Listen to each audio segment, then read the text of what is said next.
नमस्कार प्यारे बच्चों, मैं मोहम्मद शमसूल अंसारी जीडी गोयनका गया बिहार से कक्षा पाँचवीं के लिए। अभी हमने पहले वीडियो में देखा निश्चयवाचक सर्वनाम किसे कहते हैं।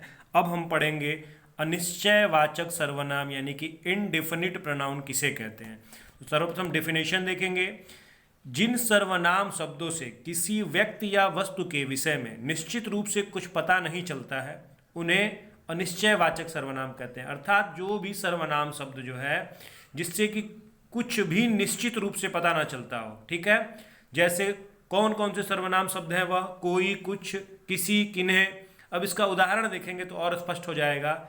दिल्ली से कोई आ रहा है, तो यहाँ पर कोई सर्वनाम शब्द आया है, तो कौन आ रहा है किसी के बारे में पता है, जो आ रहा है उसके बारे में कुछ भी नहीं पता है, व्यक्ति के बारे में कुछ भी नहीं पता है, तो यहाँ पर कौन सा हो जाएगा, इनडिफिनिट प्रोनाउन, अनिश्चयवाचक सर्वनाम हो जाएगा। ठीक, अगला उदाहरण देखेंगे।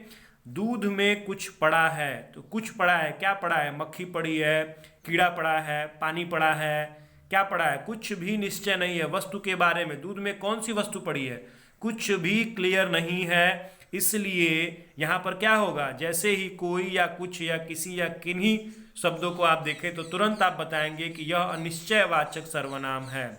इस सर्वनाम को हम ऐसे समझ सकते हैं कि जिस सर्वनाम शब्द से किसी भी विषय वस्तु के बारे में निश्चित रूप से पता न चले वहां पर अनिश्चयवाचक सर्वनाम होता है। ठीक है, सावधान रहें, सुरक्षित रहें।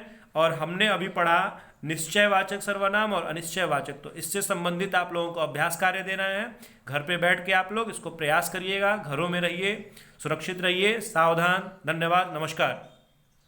प्यारे बच्चों नमस्कार, मैं मोहम्मद शमसूल अंसारी जीडी गोयनका गया बिहार से आज पुनः कक्षा पाँचवीं के लिए सर्वनाम प्रकरण आप लोगों के समक्ष लेकर के प्रस्तुत हुआ हूँ। पिछले वीडियो में हमने अनिश्चयवाचक सर्वनाम पढ़ा था और इसमें हमने यह आपको बताया था कि ऐसे सर्वनाम शब्द जो कि किसी विषय या वस्तु के बारे में स्पष्ट बोध ना कराते हों, अर्थात कि निश्चित रूप से ना पता चलता हो कि किसके विषय में बात की जा रही है, किस वस्तु के विषय में बात की जा रही है, वहाँ पर अनिश्चयवाचक सर्वनाम होते हैं। हमने उदाहरण के माध्यम से आपको बताया था कि दिल्ली से कोई आ रहा है, तो यहाँ पर कोई व्यक्ति है कोई, लेकिन कौन व्यक्ति है यह स्पष्ट नहीं है। मोहन, सोहन, राकेश, कोई भी हो सकता है, इसलिए यहाँ पर अनिश्चयवाचक सर्वनाम है। और भी उदाहरणों के माध्यम से मैंने बताया था। और हम आज पढ़ेंगे संबंधवाचक सर्वनाम इसी क्रम में।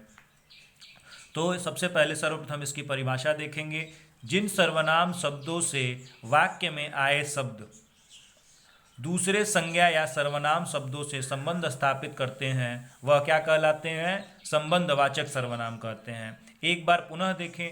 जिन सर्वनाम शब्दों से वाक्य में आए दूसरे संज्ञा या सर्वनाम शब्दों से संबंध स्थापित होता है, अर्थात यह कह रहा है परिभाषा कि ऐसे सर्वनाम शब्द जो दूसरे सर्वनाम या संज्ञा शब्दों से संबंध स्थापित करते हैं उन्हें संबंधवाचक सर्वनाम कहते हैं।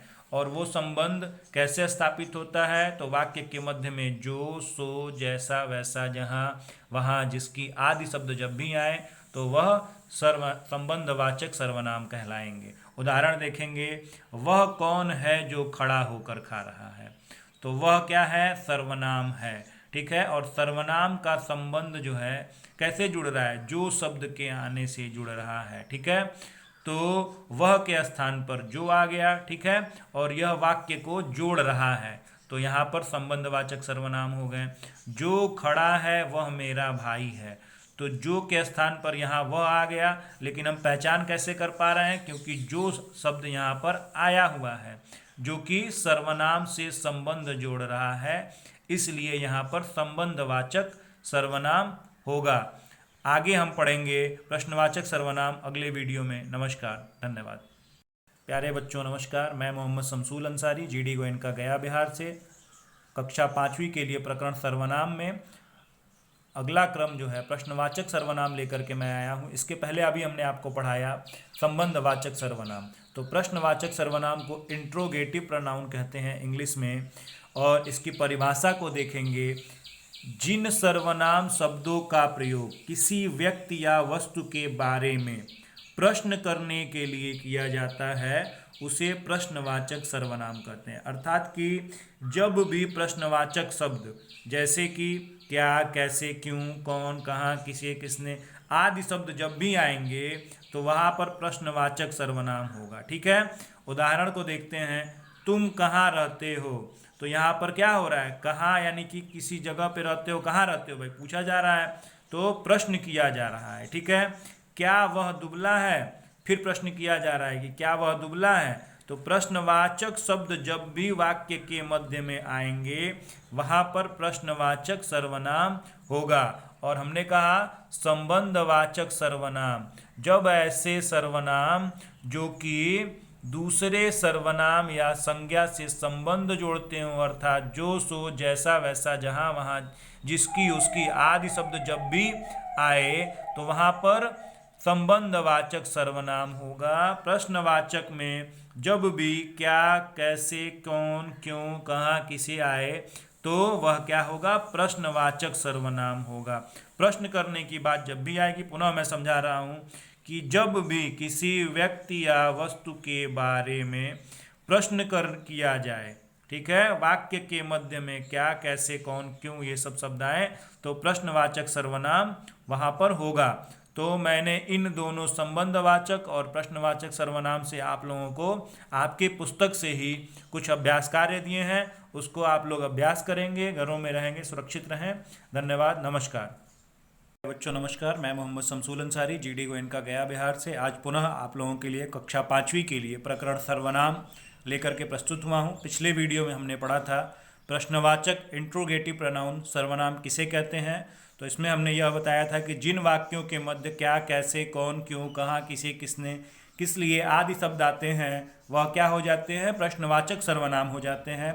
उदाहरण के माध्यम से हमने समझाया था कि तुम कहाँ जाते हो, तो कहाँ शब्द मध्य में आया तो क्या हो गया, ये प्रश्नवाचक हो गया। क्या वह दुबला है, अर्थात प्रश्न किया जा रहा है, पूछा जा रहा है। तो जब भी यह शब्द आए क्या, कैसे, क्यों, कौन, कहाँ, किसे, किसने, तो जहाँ भी प्रश्न किया जाए वह प्रश्नवाचक सर्वनाम होते हैं। इसी क्रम में हम आज पढ़ेंगे निजवाचक सर्वनाम, रिफ्लेक्टिव प्रोनाउन। तो निजवाचक सर्वनाम वह होता है, इसको सबसे पहले आप समझ लीजिए, जिससे कि स्वयं अपने का बोध होता है, अर्थात अपनेपन का बोध होता है। डेफिनेशन देखिए, जिस सर्वनाम शब्द का प्रयोग बोलने वाला स्वयं के लिए करता है, ठीक है, अपने लिए करता है, वह क्या होता है, निजवाचक सर्वनाम होता है। अर्थात हमने अभी बताया कि जिससे अपनेपन का बोध होता है, स्वयं के लिए, जिसमें जिस वाक्य में स्वयं के लिए कोई शब्द आए, जैसे कौन से शब्द आए, अपने आप ही, स्वयं ही या खुद ही, जिन वाक्यों में यह शब्द आए वह क्या हो जाएंगे, निजवाचक सर्वनाम हो जाएंगे। उदाहरण देखें, वह अपने आप आया और चला गया। अपने आप मतलब स्वयं आया और स्वयं चला गया।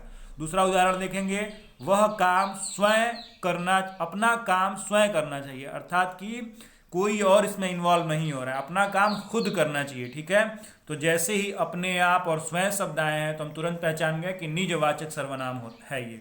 ठीक है, पहचानने के लिए अपने आप ही, स्वयं ही, खुद ही आदि शब्द आए तो वह निजवाचक सर्वनाम हो जाएंगे।